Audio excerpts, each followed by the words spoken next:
The beginning of this year, I posted a video called Lose Weight with VR Faster. Do this. In it, I bring up 4 points. First, you need to track your activity, either by downloading an application for your device or using something similar to a Fitbit so you know how hard you're playing and how long you're playing. That's what she said? The second point is you need to track the calories that you are consuming. It's really easy these days. You just need to download an application similar to MyFitnessPal and log everything you eat. The third thing I bring up kind of supports the second point, where get rid of the junk food in your house. Candy bars. That way, you avoid the temptation and you're not over-consuming calories. The final point was lower your expectations. Don't compare yourself to Instagram models. Compare yourself to who you were yesterday. If you're comparing to the best of the best on Instagram, it's just gonna lead you to quit faster. You, I'm out. So don't do that. Take a before photo, review your before photo, and be like, damn it, man, this is working. I am making progress. It worked. I still believe in those 4 points. However, when I posted that, I felt like a hypocrite. What the hell? Back in 2020, VR Fitness Insider and YUR hosted a VR Fitness Challenge, where they asked their participants to work out 3 times per week in VR. And I'm proud to say that I got second runner-up. It wasn't the top, but I'm still proud of my performance. And during that time, it was actually the birth of this YouTube channel. However, during that time, I didn't really establish good diet habits. Between then and the following summer, that weight came screaming back and then some. I think I was the heaviest I have ever been in the summer of 2021, where I weighed a whopping 211 pounds. I was going to the gym still and lifting heavy, but I was eating like an idiot.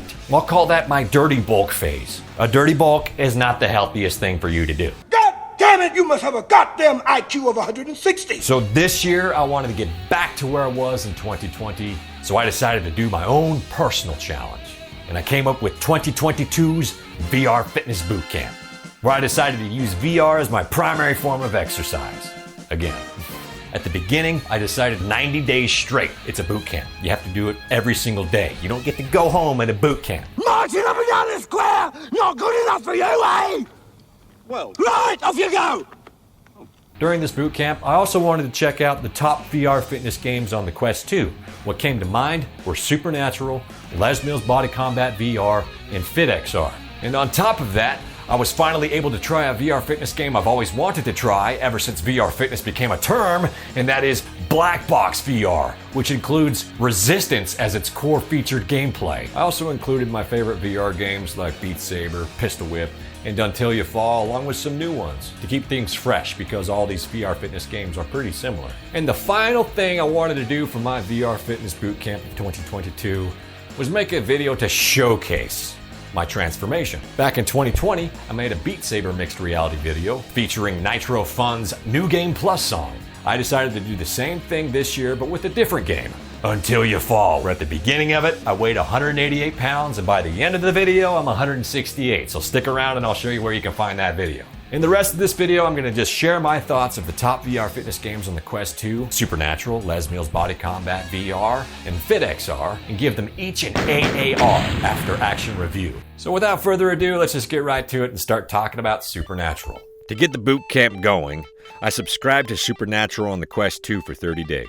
Supernatural is a virtual reality fitness experience that combines music, coaches, destinations, and movements into a home workout. Launched in April 2020, Supernatural was created by technology company Within. It features 4 main components. First, boxing, which is very similar to Box VR's gameplay. Targets fly towards you, and you either jab, cross, hook, or uppercut them, along with dodging any obstacles during the exercise. You'll switch from a standard to southpaw stance and rotate throughout the session as Supernatural takes advantage of the Quest 2's all-in-one aesthetic, meaning there's no tethered cable getting in your way.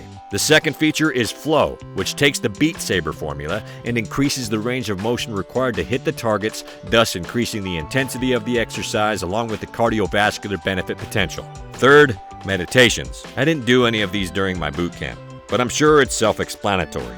The Supernatural trainers will guide you through different meditations. The final component, recovery. The trainers will instruct you with a proper warm-up and a proper cool-down for each of the exercise routines you perform. They also have an entire catalog of stretching routines. I made sure to do all of these routines during my 30 days because this was unique to me. I had yet to do any stretching in VR. I made sure to work out at least 20 to 30 minutes during each day. I mostly stuck to medium and high-intensity boxing workouts as I personally found the boxing to be more enjoyable than the flow workouts. I completed my 30 days with Supernatural's Beast Mode program, which is a 5-day challenge of either a high-intensity box or flow workout, with the final session being a 49-minute flow workout. I believe it was a great way to wrap up my time with Supernatural. AAR, Sustain number 1. The environments are beautiful. The production team must have actually gone all over the world to capture some of the most incredible locations on the planet. They even came up with some of their own designs and take you into space. You get to work out on the moon and on some alien planets. Sustain number 2. The music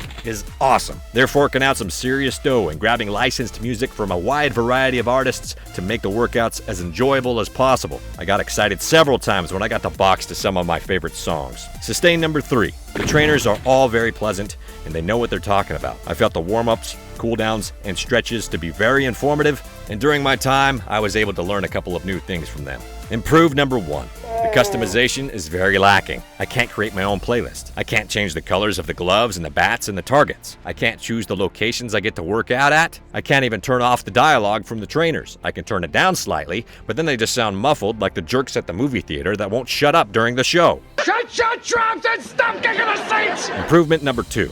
Now this one's probably debatable, but it's the subscription model. I understand that by designing daily workouts and capturing the footage of the instructors and purchasing licensed music increases the production cost. I just personally don't like the subscription model for these types of games. I feel like I've done everything that Supernatural has to offer, and there's not much more for me to do. There's only so many stretching routines the coaches can run me through. I'm more of the type to hang on to my subscription and try out a different software, especially when I feel that VR has so much untapped potential. I want to try some different stuff. Just having new songs on a daily basis isn't going to keep me interested.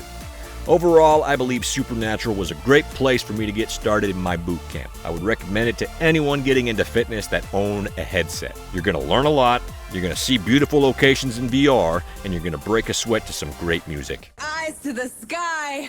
We're all done. Let's get cooled down. The next 30 days, I purchased Les Mills BodyCombat VR, the newest kids on the block, which is an experience for your headset with an extensive workout portfolio. Top quality coaching, innovative mechanics, and different workout intensities. The world-famous martial arts-inspired workout featured in thousands of gyms globally is now in VR with new punch moves and knee strikes. Again, using the boxing style similar to Box VR, Les Mills BodyCombat VR focuses on punches and dodges and adds a couple of new elements to the mix. The knee strikes require you to grab the target with your hands and motion it to your knee as you lunge your knee forward into the target. They also add a couple of new punching motions, such as backhands and pounds, that if repeated over and over, mimics battle rope training.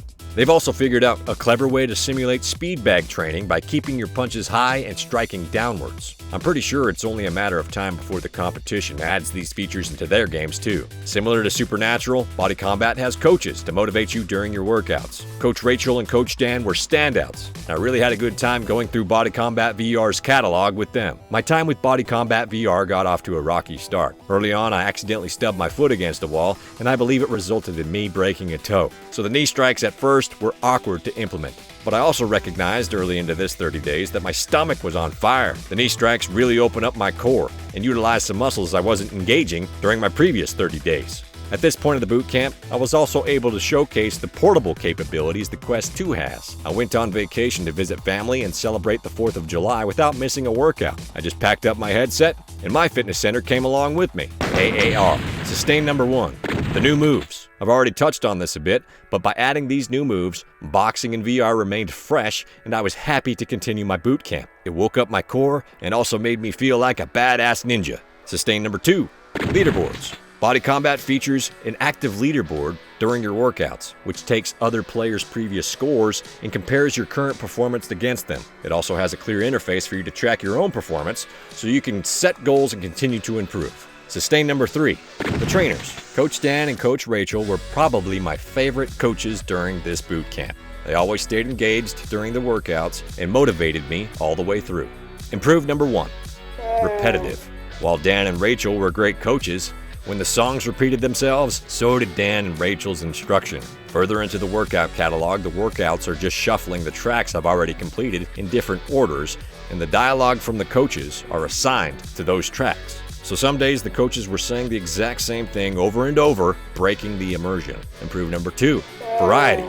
Having only one type of exercise for their program seems dull. Les Mills has tons of classes in their other fitness offerings that include a variety of exercise types, like body pump and body jam. They're brand new to VR, so I imagine they've already had discussions to implement these styles into virtual reality. I'd just rather see them sooner rather than later. I was going to include the one-time purchase as a sustain. My feelings of the subscription make it an obvious choice, but I feel like I've already completed everything Les Mills has to offer during my 30 days, and I ended up paying more than my subscription to Supernatural. However, I believe Les Mills has tons of potential. They could include a subscription model. I wouldn't appreciate it at first, but if it includes their other online services or makes it eligible for you to participate in their in-person fitness classes, I'd be on board in a heartbeat. I see that as being the proper use of VR anyway. Learn the basics virtually, but to advance further, you need to actually perform the task in real life. As much as I would love to believe that I'm a boxer after doing all these VR workouts, I know that if I stepped into a ring against somebody that's actually trained against real people, I'd get my ass handed to me. You win. After celebrating Independence Day, I increased my caloric deficit by an extra 200 calories and made sure to track everything I ate no matter what with MyFitnessPal. Around this time, I also started my final 30 days in the boot camp and installed FitXR to my Quest 2. FitXR is the successor to BoxVR and is only available on Meta's platform at the moment. Dedicated to making fitness more fun and accessible for everyone, FitXR offers workout classes within 3 distinct studios: Box, Dance, and HIIT. Since I purchased BoxVR on Steam before FitXR Studio decided to only support their mobile application, they were very generous and allowed me to have features unlocked for FitXR on the Quest 2 without me having to carry a subscription. I browsed through their catalog and saw that if I did all the advanced and expert difficulty box sessions, it would take me to the end of the bootcamp. So that was the plan. I didn't touch the dance or hit feature at all during the 30 days. It's the same boxing gameplay I've come to expect, minus the new strikes from Les Mills and minus the 360 rotation from Supernatural. FitXR also has coaches to help motivate you through the workout, but they aren't as responsive as the previous sets of coaches. I only recognize them at the beginning of the workouts, and when I got a high enough score or streak, they would chime in and congratulate me. It was very simple for me to just mute them from the pause menu, so that's what I did. This came in handy when I got further into the boxing workout catalog as the sessions continued to increase in length, sometimes over an hour long. What I like to do while exercising with VR is turn on a podcast while I play. It's kind of tricky on the Quest, as I had to pair a set of headphones to my desktop to cast Spotify, while the speakers on the Quest pumped out FitXR's music so I could keep along with the beat. There probably is a way to run multiple apps on the Quest, but I'm already pushing the limits of its processor by capturing both my first-person perspective and streaming mixed reality gameplay to my desktop. So I didn't research how to listen to podcasts via the Quest 2 while working out. I wrapped the boot camp with expert boxing workouts and was able to top the leaderboard, which made the completion even more satisfying. AAR, sustain number 1. Variety. I didn't even touch some of the features FitXR has to offer. Of the 3, this game I see myself returning to as it has more challenges for me to complete. The HIIT feature does intrigue me, dancing not so much, and I'm sure that if there is another VR fitness bootcamp in my future, FitXR is going to get reinstalled. Sustain number 2. Updates. FitXR is constantly evolving. I've seen them grow over the years to be a leading VR fitness application. They listen to their player feedback and improve their content, such as the additions of warm-ups and cooldowns. They've added mobile features so you can compete with friends, and they also have new content dropping daily. Sustain number 3, the Founder Perk. I really appreciate that I have content available to me that I can reinstall whenever I want without it being behind a paywall. I think this feature should be standard to all of these games, and not just early customers like myself, but across the entire player base. The initial subscription or purchase should include a base package, maybe the size of what Les Mills BodyCombat VR offers, and then further content either comes in the form of DLC, similar to Beat Saber's music packs, or the subscription. Improve number 1. Fine-tuning. There were some workout tracks that either got offbeat because I paused the game or had its targets come in so rapidly I couldn't anticipate what was coming next. Also, some of the transitioning punches were awkward and caused some strain that interrupted my engagement and flow with the workout. Faster is not always better. Sure, it makes it harder, but it also increases the risk of injury. I would suggest more testing before releasing tracks to increase quality assurance. Improve number 2. Graphics. FitXR has the most room for improvement in this department. They are still using rendered models for their coaches, which are looking pretty low quality for 2022. The bar has been set by the competition to feature full motion video of the coaches, and I'd like to see FitXR also meet this standard. With my lower calorie intake and increased workout duration, the weight was melting away even faster during my last 30 days of the boot camp. I loved returning and seeing the advancements of FitXR for the last push to the finish line. I've discovered a more effective way of achieving my goals by making sure I track my activity, track my calories, keeping junk food out of my house, and comparing myself only to me. This year, I broke new barriers and established the eating habits I need to continue this lifestyle. Make sure you guys like and subscribe because I'll be sharing those habits with you in my videos to come. So there you have it. Those are my opinions of those games. And I think I'm going to keep this after-action review style. Find the things that you need to sustain, the things you're doing well, and find the things that you could probably improve on. We can all improve at something. Nobody is perfect. Nothing is perfect. If it is perfect, I would ask that person what they're trying to sell you. You serious? If you guys made it this far in the video, you are champions. I thank you so much. Make sure you subscribe so you don't miss out on the next one. Speaking of the next one, it's right there. Ripped in Rokar. We're at the beginning of the nightmare run of Until You Fall. I weigh 188 pounds. And by the time I defeat the horror, I am 168 pounds. So make sure you guys go check it out. Thank you so much, and I'll see you there. VR, huh? Virtual grunt of the digital age. That's just great.